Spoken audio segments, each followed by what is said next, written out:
Welcome to another edition of the Paranormal Zone. I'm your co-host, Tom Spitalere. And it's been an exciting week. The move from the old studio to the new studio is close. We're almost there. We are broadcasting tonight from the new studio, high atop the Bell Tower building in historic Lawrence, Massachusetts, an old, beautiful mill building. We're up on the third floor, overlooking, almost had a bird fly through the window, overlooking a beautiful courtyard and overlooking the canals and everything else. So we're high atop the Bell Tower buildings in Lawrence, Massachusetts. So we're happy to be here. Moving forward, we're real happy to be here. And I just want to thank everybody who's been listening and tuning in on the show.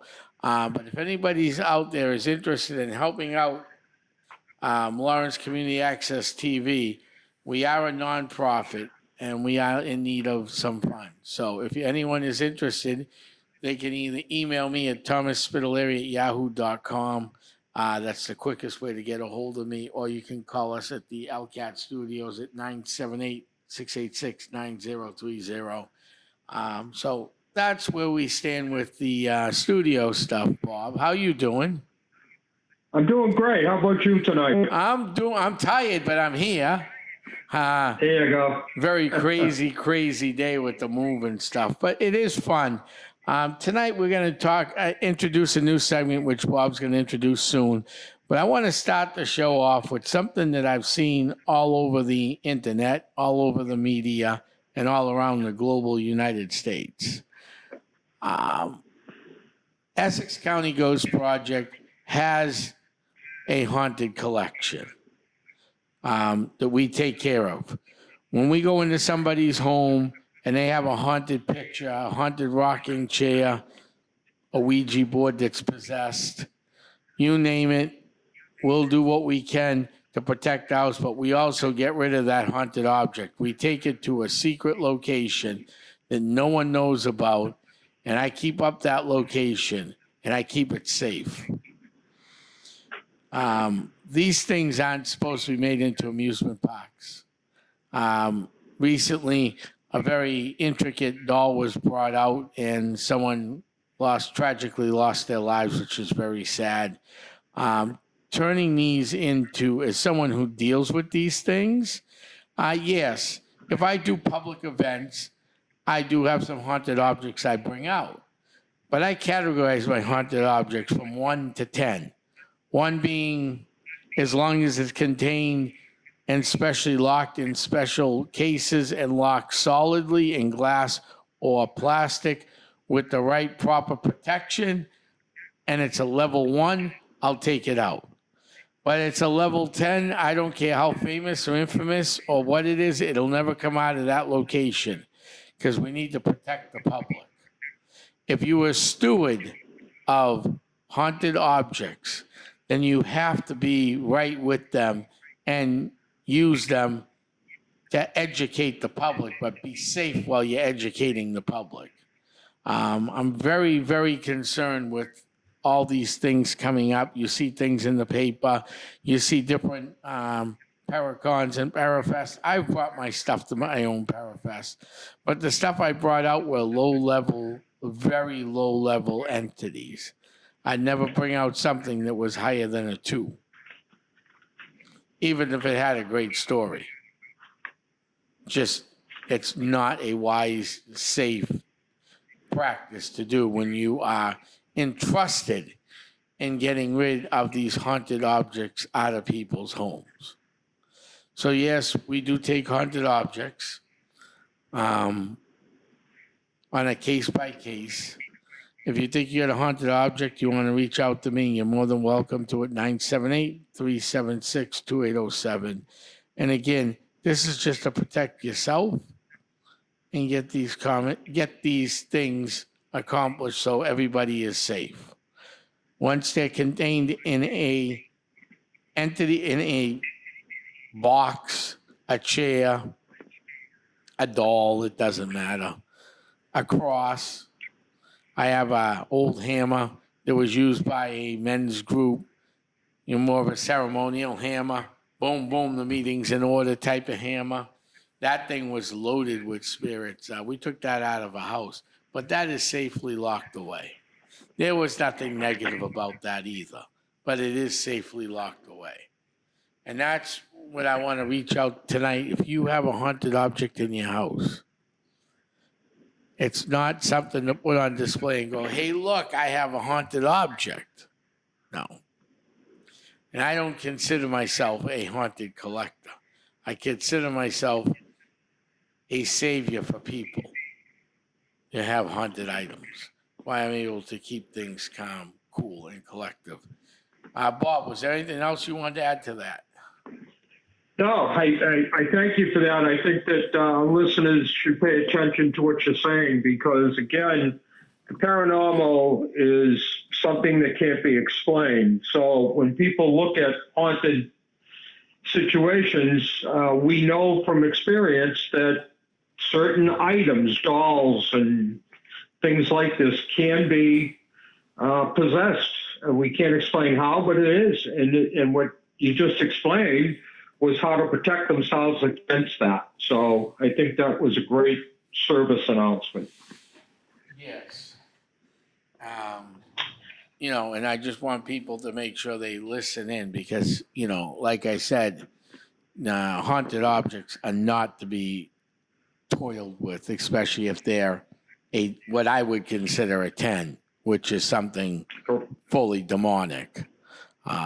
Correct. I have 1s and 2s and 3s. I do have a couple very high ones that will never come out. But I know where they are. They're safely locked away. They're properly treated regular basis. So I know what we're dealing with. So with that said, Bob, maybe we'll get back to that subject again. If anybody wants to hear more about that subject, they can certainly reach out to us. And we can certainly talk to them about it at paranormalnh.com, correct? I mean, correct. Yeah, .com. Yeah. So. Yeah. And yeah.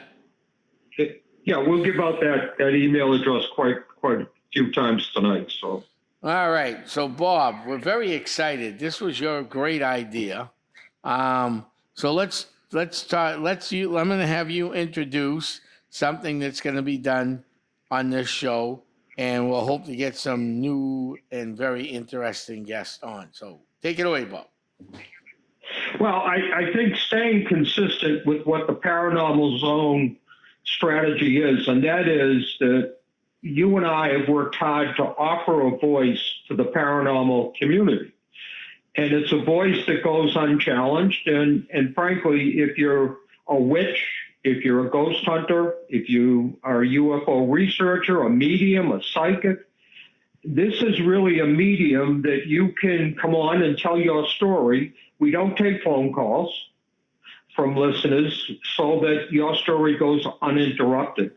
And one of the things, Tom, that we know is that our listeners have been asking us about what's good reading material for them if they have a subject that they'd like to study. So what we're very pleased to announce tonight is that a new segment of the Paranormal Zone will be called the Paranormal Book Review.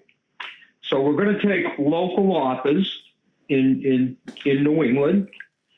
Some will be outside of the United States, such as the author in London that did the Jack the Ripper case. Right. And we're going to take their books. We're going to review their books for our listeners. We're going to tell our listeners where they can get them and everything else. And we're going to highlight the book for an hour, giving you some idea what's in the book. So if you hear something you're interested in, then you know that this book addresses it and it's worth your purchase to do. At the end of this, we'll announce some of the things that some of the authors are talking about offering our listeners if you do purchase the book from them. So tonight, we're delighted to kick this new segment off with a local author who happens to be a good friend of both Tom and myself. The name of the book is Gateway to the Paranormal. This book was written by Lynn Nickerson. Now, Lynn Nickerson I'm going to talk about in a minute, but she's been In the world of paranormal, Tom, since she's been 6 years old. She founded a team called Spirit Chasers Paranormal, and she continues today to be one of the top paranormal investigators in New England today. I know, Tom, that she's a very good friend of yours also. That is correct. Yeah. So really a little bit about Lynn Nickerson, because I think it's interesting to know some of the information about the author, because I think, Tom, often people write books and we really don't know if they're telling their story or a story. All the stories in Lynn Nickerson's book, Gateway to the Paranormal, is her own stories. And Lynn Nickerson, again, I said this before, she's had paranormal experiences all her life. It started when she was very young, which again is kind of consistent with what we hear, Tom, from paranormal people and UFO abductees, that their experiences start at a very young age. Her experiences started when she was around, believe it or not, 6 years old. And of course, at 6 years old, you have a lot of outside influences. So you don't really understand 100% of what's happening to you. But as you grow through this and you stay with it, some of these experiences start to explain themselves. She co-hosts a paranormal radio and TV show. She gives many, many lectures throughout New England. And we'll give you her website. If you go there, she has her lectures posted there. And what she's doing is she's really highlighting the commonality of paranormal in everyone's variety of ways, but she really goes in and explains how it works.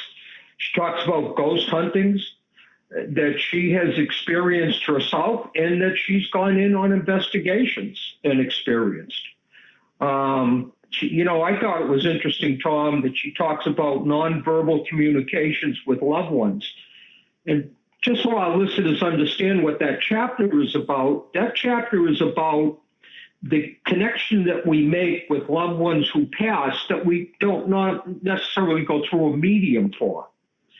And we've all, lost loved ones over the years. And I think sometimes a loved one comes back, Tom, and gives us a signal they're with us, but we ignore that signal as, oh, that's something weird. I don't know what that is, and move on.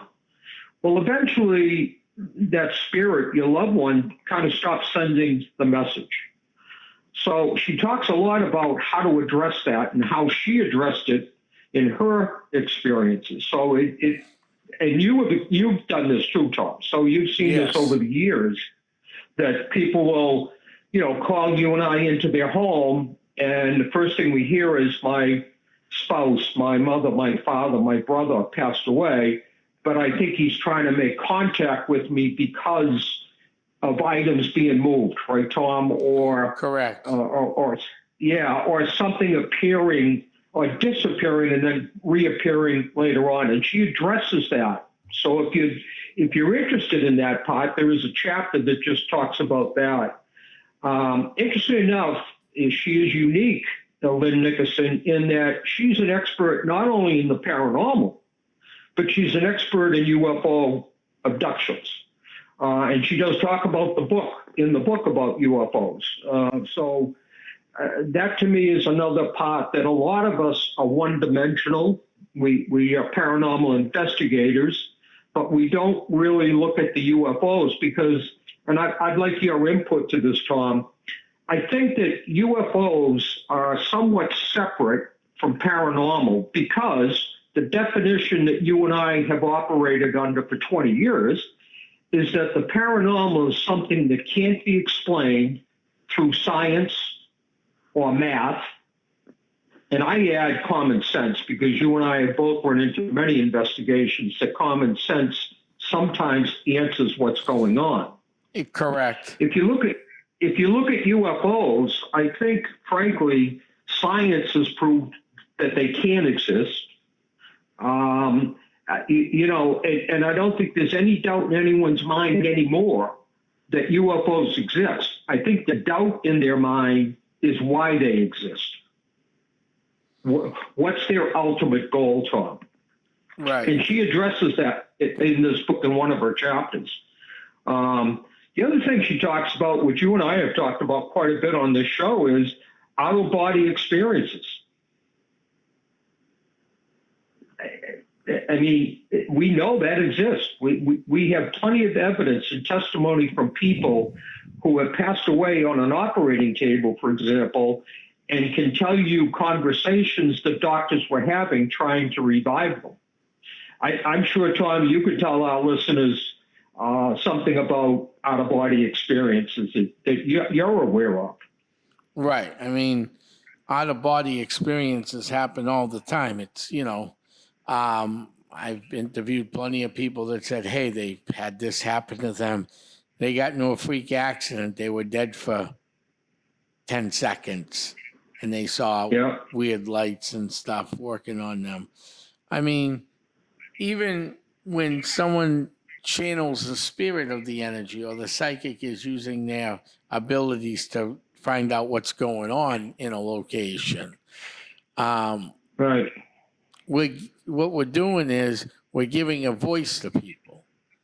And correct.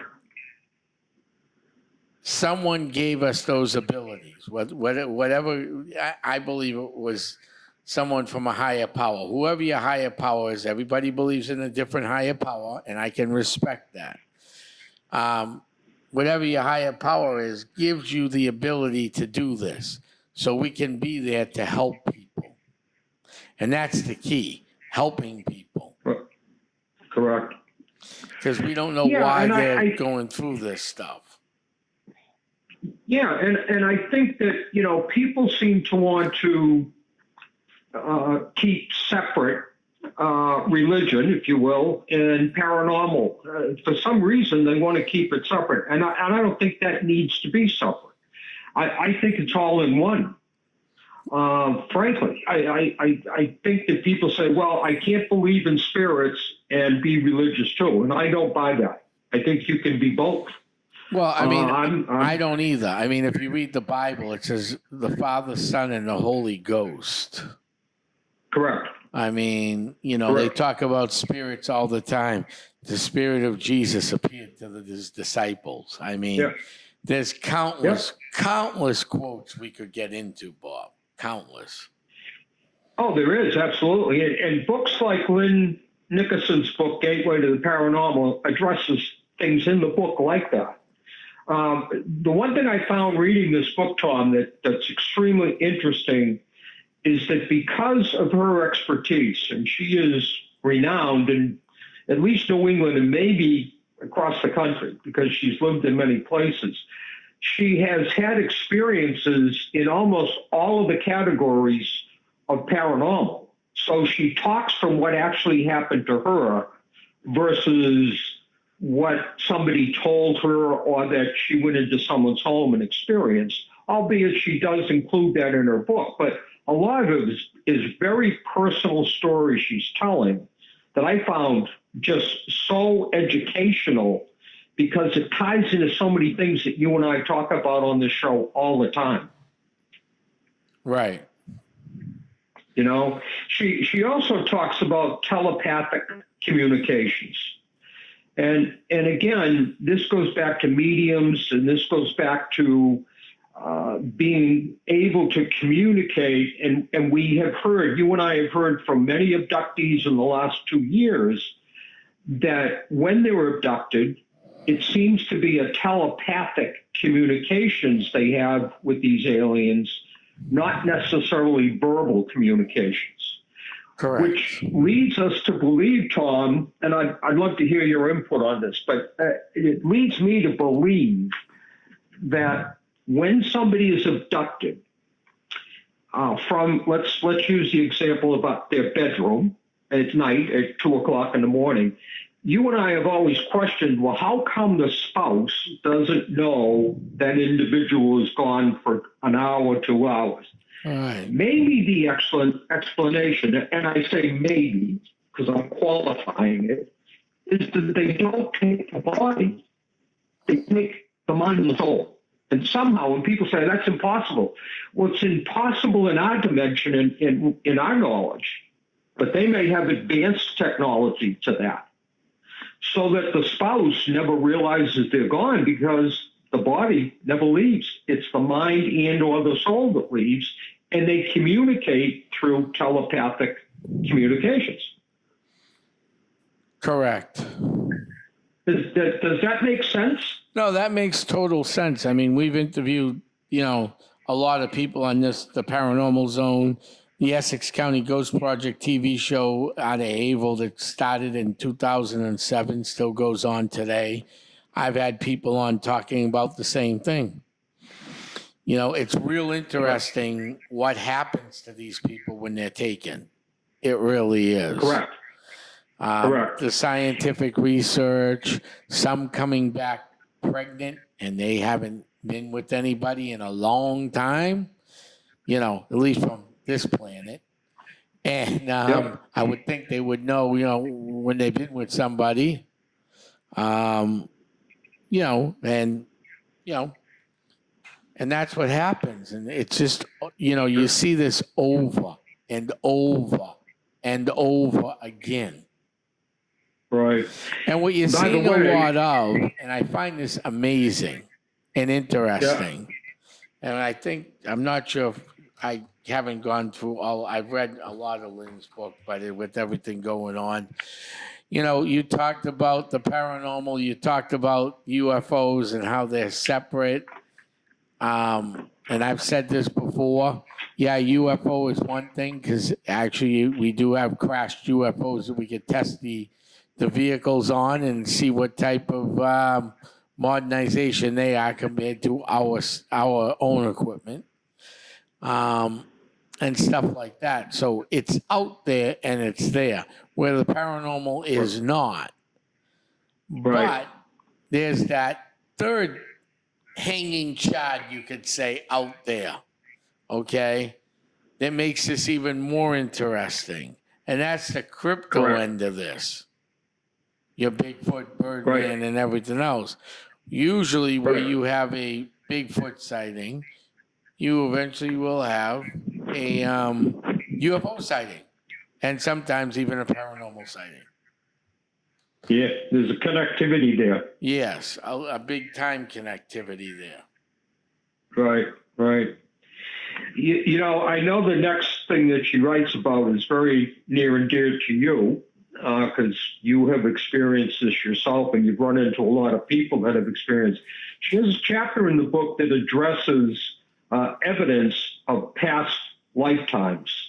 And of course, you've heard, like I've heard from you, many presentations and stand-ups, and I always say to people, the most overlooked thing in a past lifetime recollection is that deja vu kind of proves that, because most people have experienced deja vu in their lifetime. Some experience many, many times, some only a few, but we've almost all experienced that feeling that I've been here before, I've heard this conversation before, or something that ties it to that.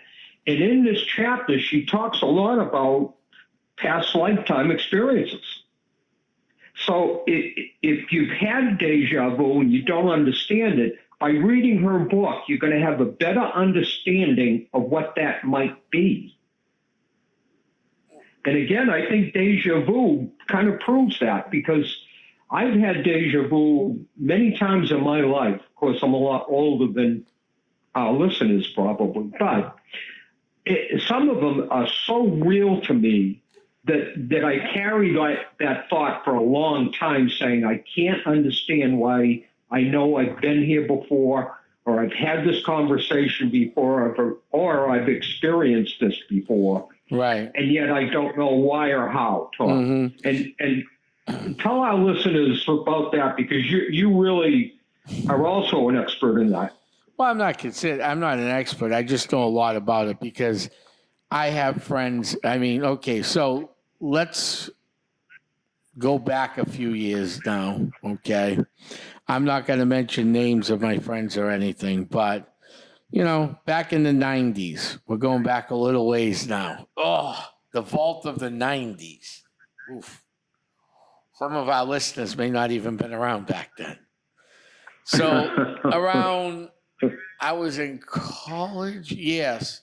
So I'm going to say late, no, I was in high school maybe. Yeah, 93, 94, I believe this movie came out. I mean, I could have Googled this if we were going to go down the road to give exact times, but there was this movie that came out on JFK assassination.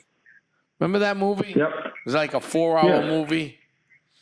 Yep. Well, I went to go watch that movie with my father. We had some interesting stuff to talk about.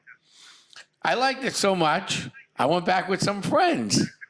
I liked it so much, I went back with some more friends.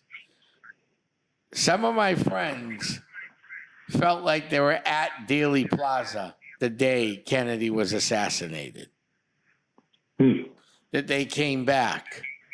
Because when they took the Warren report, they turned it into a movie. So you can physically see things, right? In the movie. Right. Now, whether it was 100% accurate or not, we can only surmise that at this point. But they remember some of that memory jogged, some of their memories came back like they were there that day. Either at the movie or the next day when we went to the mall to go to lunch. So it had to be the mid-90s. It had to be maybe 95, 96 because the mall had closed a couple of years, not too long after that. So I would say, let's stick in that time frame. So that's interesting, and I even felt like watching the movie over the first time, forget the second, third, and fourth time. Right. I felt like I should have been there.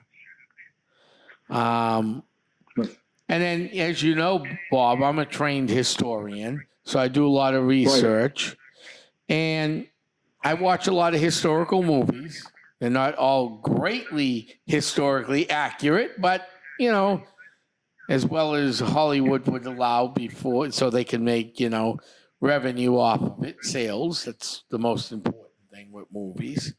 Entertainment's like second and third on the list. It's interesting because I felt like I should have been there. Now, I know we've talked about this. I've been out there once, Gettysburg, where I struggled to be free. I kind of snuck out there on a band field trip back when I graduated high school, my senior year. I felt like I should have stayed there. I don't know why.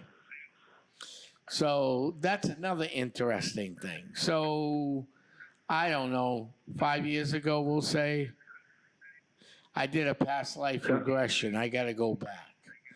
Now, people go, Tom, how do you handle spirits and how do you go in there and take these haunted objects out or help people or channel the entity that's harassing them out of them into you and then recycle the negative energy and get rid of it? Well, I always knew my grandfather was with me. I was very close to him growing up when he passed away. But growing up, I always had another spirit with me, a female spirit. So one day we did a past life regression thing I did. Oops. It was interesting. I can proudly say a person who murdered me is now protecting me. Wow. So now let me clear that up because that just sounded a little odd, I think, if you want my honest opinion. Back in the 1800s, I was alive under another name. We're still trying to figure out those names. I haven't gone back, but I plan on going back this winter when I have a little time to finish this past life regression thing because it took a beating on me. I believed that one of the spirits that protects me is my ex-wife who murdered me back in the 1800s. Wow.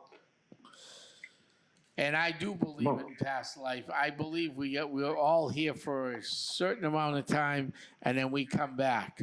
And the reason why we have to come Yeah. back is to help other people out. If you're good in life and you're helping people out, there are still people long after you go that need your help. Right. And I believe Well, that's why we come back.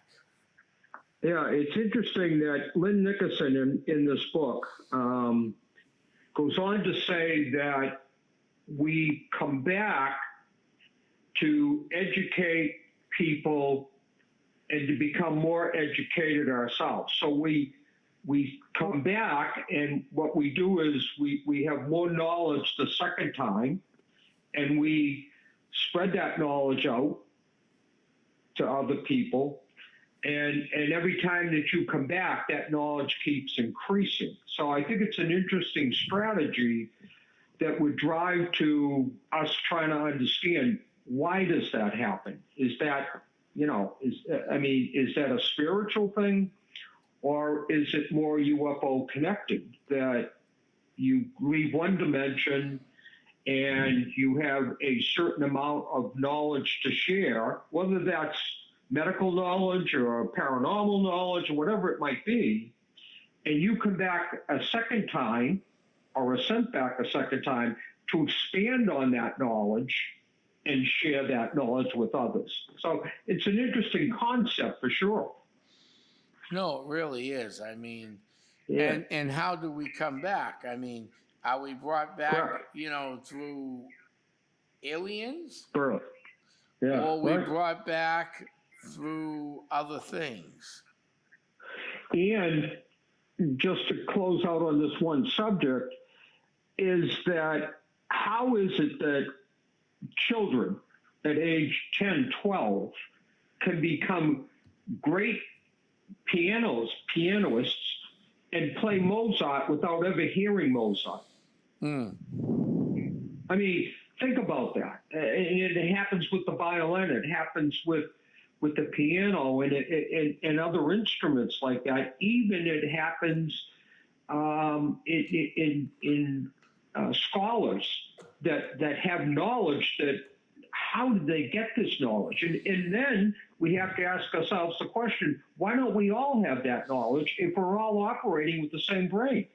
Correct. And I find that interesting, Bob, because when I was in the high school band, I will not mention anyone's name, okay?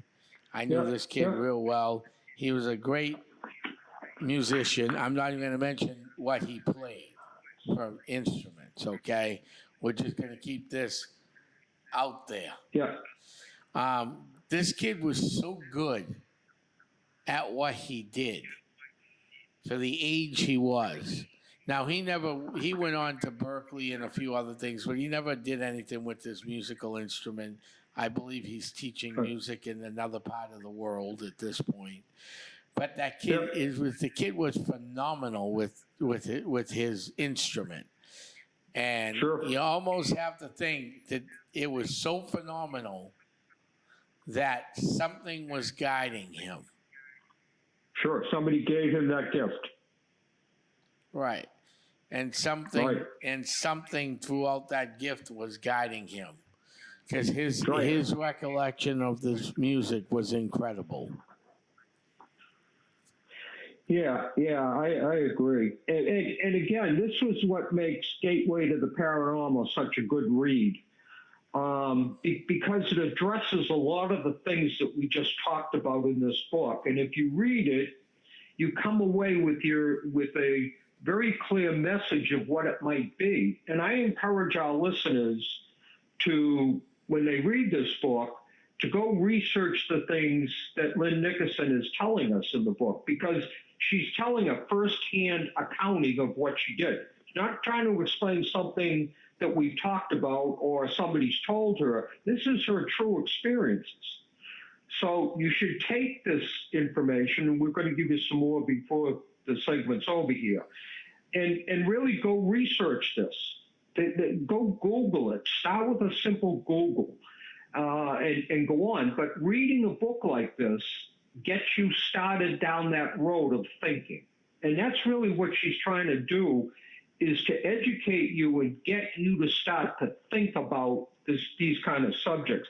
I'm not very big at reading out of somebody's book to our listeners.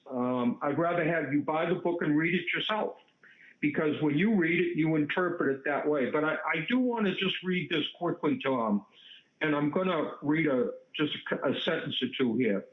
She said, "I now believe that blood connections go deeper than just DNA. I think the DNA is associated with some sort of electrical coding that is shared between individuals to connect them at a level beyond normal senses." When I read that, that was really moving to me, because we honestly think that your parents and my parents' DNA is passed down and passed down and passed down. And yet, she's kind of saying here that it's really electrical coding that may be the connection, not just DNA. And that's interesting, because if you had a parent who, was fairly intelligent, not a scholar, worked at a labor type blue collar work, and you go on to become a great doctor, a great scientist, Yeah. it doesn't necessarily line up with the DNA. It may be this coding that she's talking about, this electrical coding that's driving you to be so much more successful and intelligent than maybe your parents, grandparents, or whatever. The other thing that interests me with this statement is that if you look at siblings, you have a brother or sister, one goes on to become a renowned scientist, or a pianist or an opera singer, and the other one goes on to become a blue collar worker. Well, they both came from the same DNA if they're siblings, and yet one exceeds so much further than the other. So this is the kind of book that what she writes in this book that is really gets you thinking about things like that.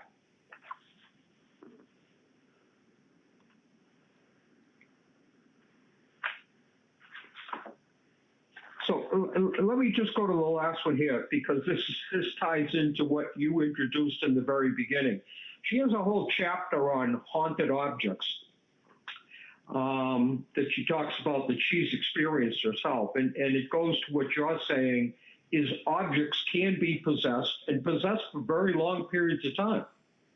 Mm-hmm. Right? Yeah, right. And she talks exactly right on that. Yeah, and she talks about that. And that's what makes Lynn Nickerson a great author, and also such an experienced paranormal investigator, because she really has touched on, in her own stories, by the way, almost every one of these categories. I mean, to me, it's so interesting. I really read this book with all kinds of interest in each chapter. And every chapter I read in this book, it was kind of like, wow, I knew this before, but I never saw it from that perspective. So if you get this book and read it, I think you're going to walk away with some of the same feelings I had with this. I need to go find out more about that, Tom. Yes. Right? Yep. Now let's just talk a little bit about Gateway to the Paranormal, the book itself. Right. Throughout the segments of these book reviews, we're going to do these type of book reviews twice a month. And the good news is, next week we're going to have Lynn Nickerson on. We are. And we're going to let Lynn Nickerson address the chapters, some of the chapters I just read you. Mm-hmm. And we talked about briefly. She's going to actually talk about those, and those are her own experiences. So you're going to hear it firsthand from her. And what I'd like to do is I'd like to offer this to our listeners tonight. if you have a question on anything that Lynn Nickerson wrote in her book so far, Gateway to the Paranormal, send me your questions to paranormalnh@yahoo.com. No caps, no spaces. Okay? Paranormalnh@yahoo.com. And I will forward that question on to Lynn Nickerson, so that when she comes on next week, we will allow so much time for her to address your particular question. Now, you can do that anonymously. We don't need your name, okay? So you don't have to worry about being embarrassed or anything like that. Just send a question to me. I will forward it on to Lynn Nickerson. She will be happy to answer that question. And if you would like, send me your email address, and she will email you back directly, or she will come back to us or answer it next week on the show. The other thing is that as we do a book review like we did on Gateway to the Paranormal, you can buy this book at Amazon.com. Okay, it's fairly inexpensive. I'll let you go on and look, because that's all relative to financial situations. But it's very doable. You can order it from Amazon.com. It's called Gateway to the Paranormal, authored by Lynn M. Nickerson, Nickerson. And it's really a true personal account of the unexplained. You'll have it in a day or two. If you read it by next Monday, then we're going to give you the other option next Monday, Sunday, after you hear the first story. So this really is a series that runs 2 weeks at a time to give access to the author of this book. Now, the other thing you can do, if you don't want to order from Amazon, you're not an Amazon member, which not everybody is, you can send an email to paranormalnh@yahoo.com requesting information to buy the book direct from the author.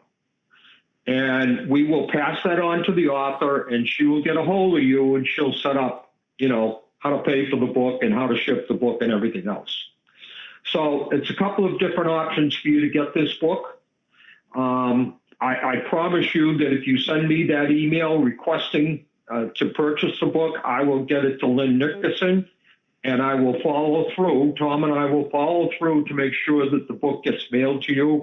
And I think some of these authors will even do something like a personal inscription in the book, which she did for me when she sent me this book. And it really means a lot. I know that doesn't sound like a lot, but when you really read a personal note from the author of these books, it really ties you to the information in the book, believe it or not. Try that. No, that I agree with. I have many books, whether they're paranormal, historical books.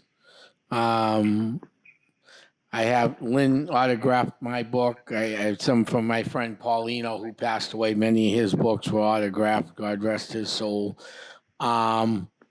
In the history world, Fritz Weatherby, I have all his books, and they're all autographed by him. So, I mean...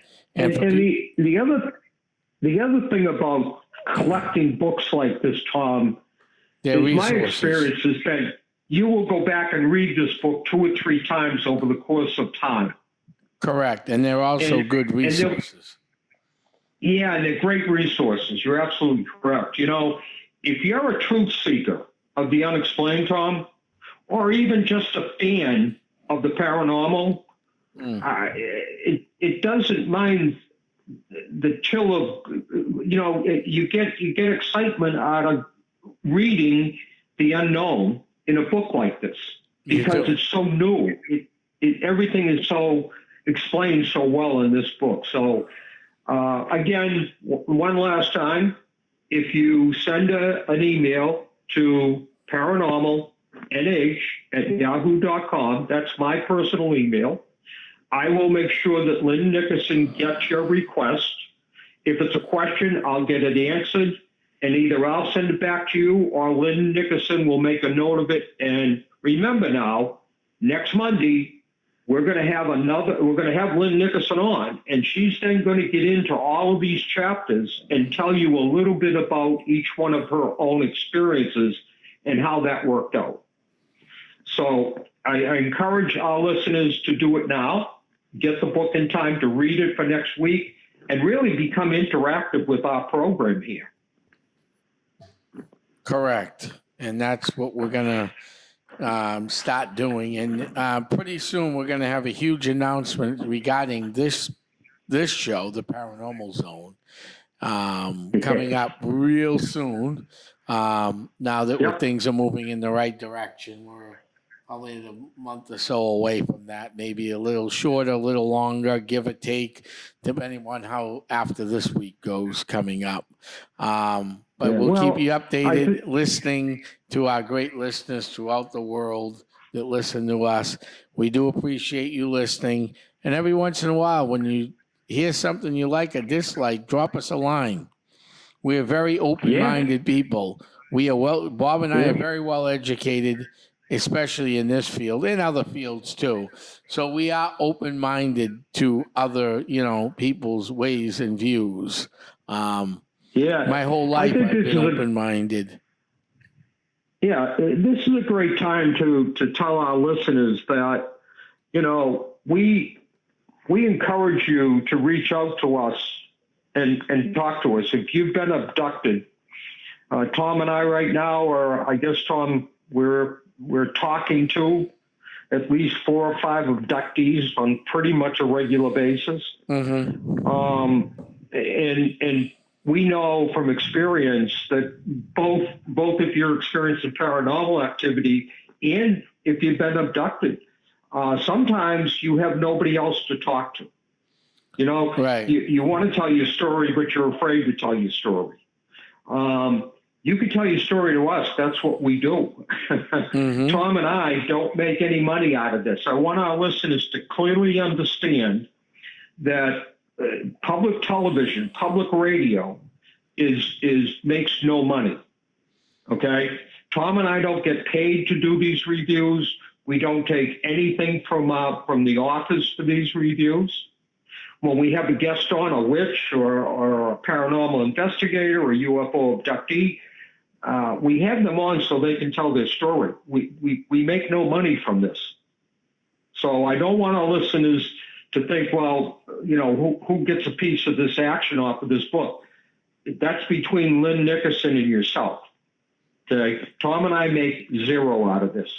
This is Correct. To educate you, inform you, and hopefully, Tom, the other piece of our show is to entertain people. If you're listening to these broadcasts because it entertains you, great. That's wonderful. That's part of what we're doing. So it's education and entertainment. Real quickly, Tom, I just want to address what you brought up at the beginning of the show. Yes. You and I, over 20 years, have been vested in public television or public radio. Lynn Nickerson does radio. I don't mind telling you the station. She used to be on WSCA 106.1 in Portsmouth, as I was for about 3 years. That's a public television station, okay? As is public radio, public TV.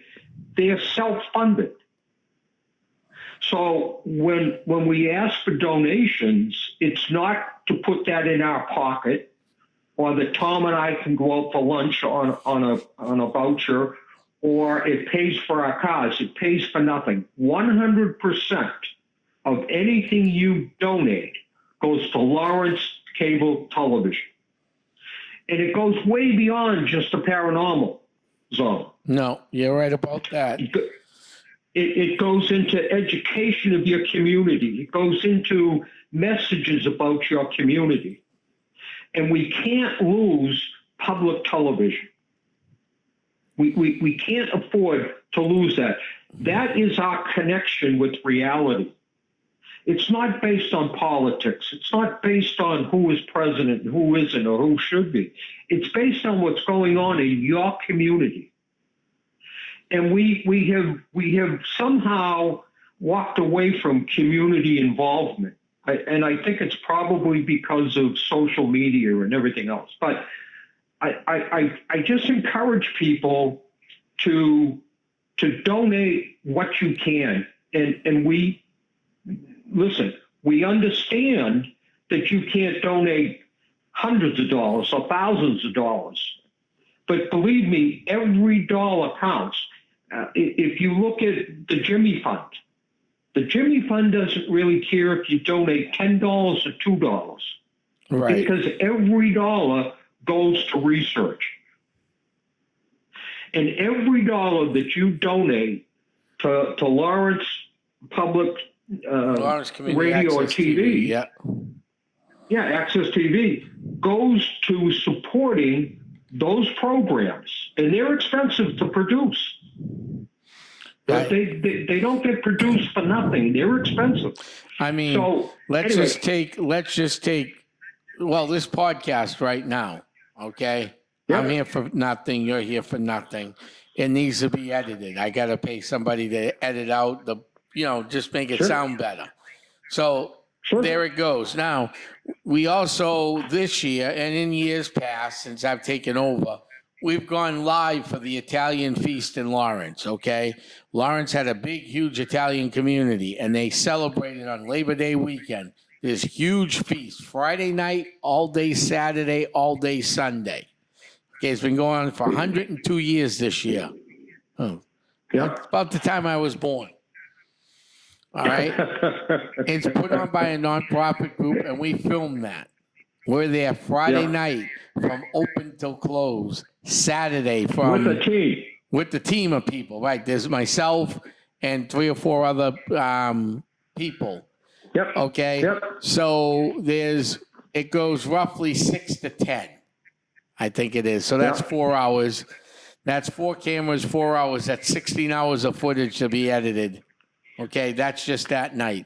The next day we go from 1 to 11. That's 10 hours times 4. Yep. That's 40 hours right there. So that's Right. and then on Sunday, we go live from 8, it's either 8 or 9, I always forget. The Italian Mass that they do all the way till the end of the feast, which is 10 o'clock at night. We have 4 more cameras running. Yeah. So, I mean, do the math. 9 to 9 is 12 hours. That's 13 hours, 13 times 4. I'm not a mathematician, but, all that then has to be edited. Oh, that takes time. Yep. And this drives So that's again 52 hours. So that's 52 plus, what did I say, about 40 some odd hours to the other day, we'll say, and then another 40. I mean, that's 132 hours worth of editing to get a 3-segment show, because most community access TV stations will only show about an hour. We actually break that up into 3 different segments: Friday night, Saturday, and Sunday, and some of those are 2-3 hour episodes. So we put that out. We have religious programs we show of all different denominations, in English and in Spanish.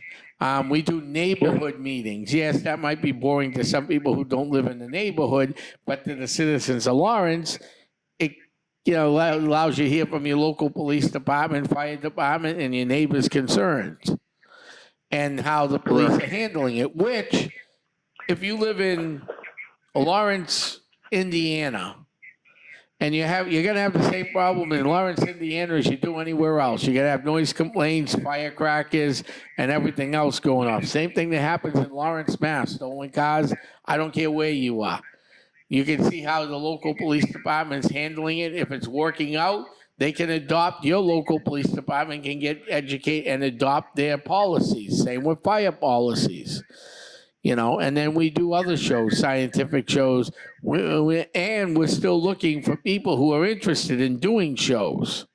Or if you're doing a show for your public access station and you want to, what I call belly it over, give us a call. You can actually call my personal private cell phone because not all the lines are hooked up yet.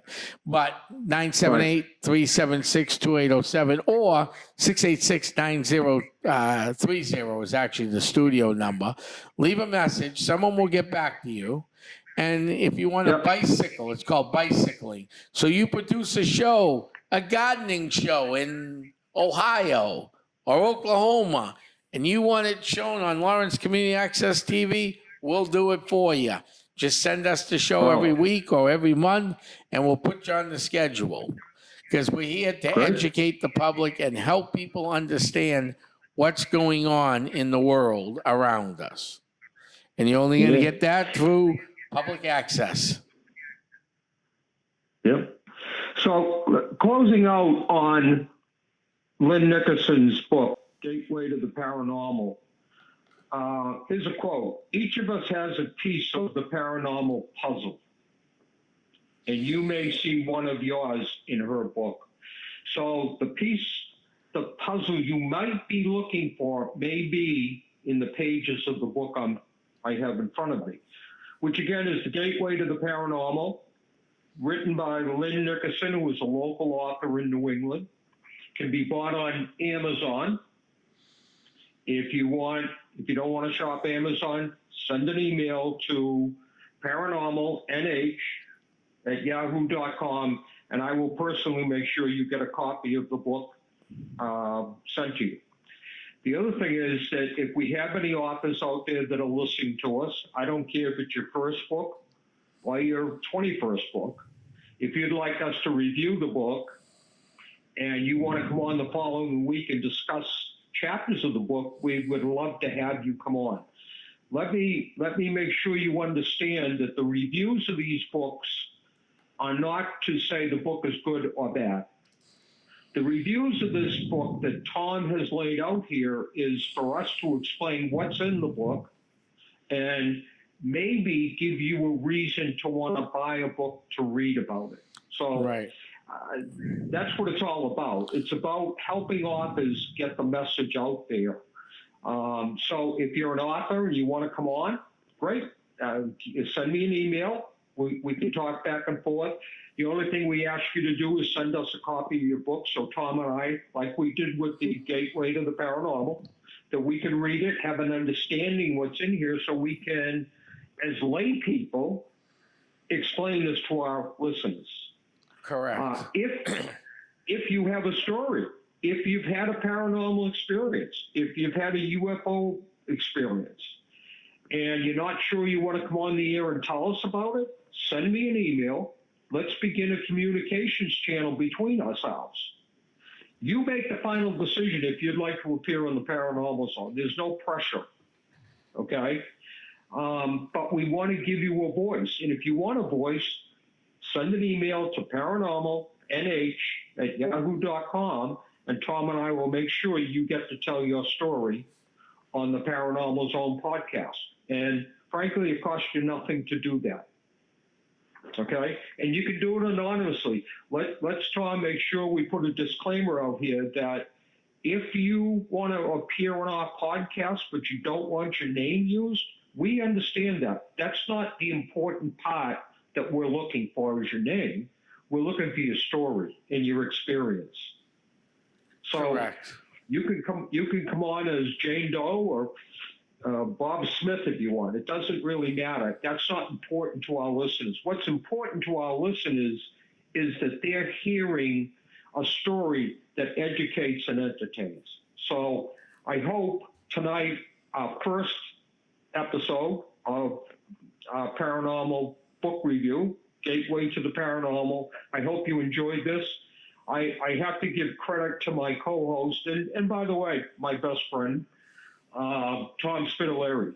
Tom has worked endlessly to bring this message forward. And when he comes up with things like the book reviews, he works so hard to produce this show and gets very little credit for it. So I want to personally say to Tom, thank you so much for your dedication and how hard you work to produce the Paranormal Zone. It is appreciated, even though we don't tell you that a lot. Yeah, I know. I do appreciate it, Bob. Thank you very much. And That's you all know, right, my it's friend. another great, avenue between that and, of course, the shows that you can also catch on Lawrence Community Access TV, the other paranormal show I do too. Check that out. But also, too, before we sign off, this may be a little corny, but growing up, I always enjoyed watching TV and watching radio, listening to radio, watching radio. Wow. Tells you how tired I am, Bob. even the shows that dealt with TV and radio, and then I got my first break at WCCM Hotline with Ronnie Ford, which was a 2-hour talk show.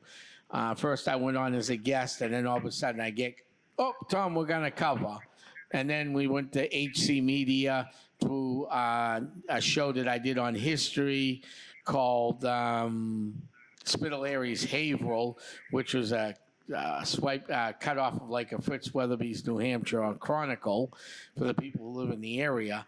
And then later on, getting my own Essex County Ghost Project show at HC Media, and then moving from there into the podcast realm until COVID hit. And they're in the process of redoing their podcast studio. Then coming over to Lawrence Community Access TV, doing a monthly show there. And then again, doing the weekly podcast show. This was our 73rd episode, Bob. 73. Wow. Yeah. Yeah. I mean, that's a lot. Wow. We're catching up. Well, I mean, we're almost catching up. Yeah, we are. And I have to say this may sound a little hilarious, but the show that really got me into this, yes, it is TV, so was a drama, was WKRP in Cincinnati. If anyone ever remembered that show. And, of course, we all know that Jennifer Marlowe just passed away, so God rest her soul. That was Lonnie Anderson's character in WKRP in Cincinnati. So, that was a great show, but it also gave me a way of looking, going, wow, that's an interesting, type of thing to do. So now with podcasting, we can do this more and enjoy it. So I just wanted to take a minute to recognize Lonnie Anderson for being an actress, but also from WKRP in Cincinnati.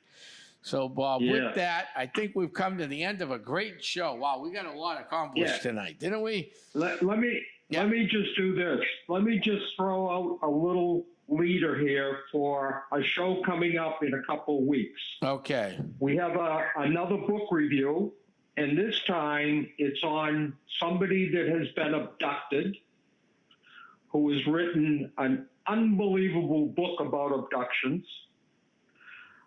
She will be on in a couple of weeks. I'm not going to give you her information yet. But I will tell you that she has sent me a copy of her book, as she did to Tom, and we're going through it right now. And if you're into UFOs or even the paranormal, this is going to be a bombshell announcement that she's going to make on our show in a couple of weeks. So you don't want to miss that coming up on the Paranormal Zone. All righty. Yeah, I can't wait for that show either. That's going to be fun. And very interesting. And that's going to be a good one. Yes. I'd also, Tom, like to personally thank Lynn Nickerson for writing this book, first of all. Second of all, for her dedication to the field of paranormal research and UFO research. She has dedicated her life to this. She is a wonderful, wonderful individual to know. And I just wish her the best of luck moving forward. She's a very good friend of ours. Right. And I've known Lynn for probably close to 20 years, if not longer. I can't remember now. Yep. Because every day's a blurb. And this is Lynn is a great historic researcher. And that's what's important about a good paranormal book, is someone that knows how to research. Because anyone can go find stories and not research them and change some wording on it and throw a book together. There's quite a few authors out there that do that. We will not be having them on our show. But No, this and book don't- that's well researched, she did so a lot of years into this, her personal experiences and everything. Lynn is one of the top researchers in the paranormal. And don't forget, we have her on next Monday. Next Monday, So yes, we do. Get your book requests in, get your questions in to paranormalnh@yahoo.com, so you're all ready for next Monday when the author actually comes on, Lynn Nickerson, and addresses the stories in her book. Correct. All right, Bob, I think we've come to the end. This was a great show. Thank you very much. Thank you, Tom. No problem. We have a whole bunch of stuff coming up. The website will be up and running real soon. It's just making some last minute tweets to it. So, but September and October, Essex County, the Paranormal Zone will be out all over southern New Hampshire, northern Massachusetts, and beyond. So we have a lot of great talks coming up on UFOs, paranormal, and anything that goes bump into the night. So keep an ear out for that. And I want to thank you, Bob. Everybody have a great night. Thank you for listening in Good night, all. Russia, Europe, Germany, Australia, England, across the great big pond that's not too far from where we're located. So I want to thank you all for tuning in tonight. I'm heading back to the crypt to get some sleep. Good night, everybody. Good night, all.